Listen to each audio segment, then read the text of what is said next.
జిల్లా తెలుగుదేశం పార్టీ కార్యాలయంలో బీసీసీఎల్ ఆధ్వర్యంలో సావిత్రిబాయి పూలే జయంతి ఘనంగా జరిగింది.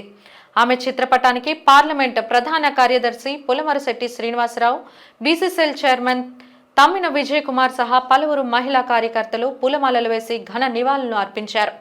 ఈ సందర్భంగా టీడీపీ నాయకులు మాట్లాడుతూ సావిత్రిబాయి పూలే మంచి భారతీయ సంఘ సంస్కర్త అని, ఉపాధ్యాయుని, రచయిత అని, ఆమె నిమ్న వర్గాల అభ్యున్నతికి కృషి చేశారని అన్నారు. జ్యోతిరావు పూలే భార్య కులమత భేదాలకు అతీతంగా సమాజాన్ని ప్రేమించిన స్త్రీ అని కొనియాడారు.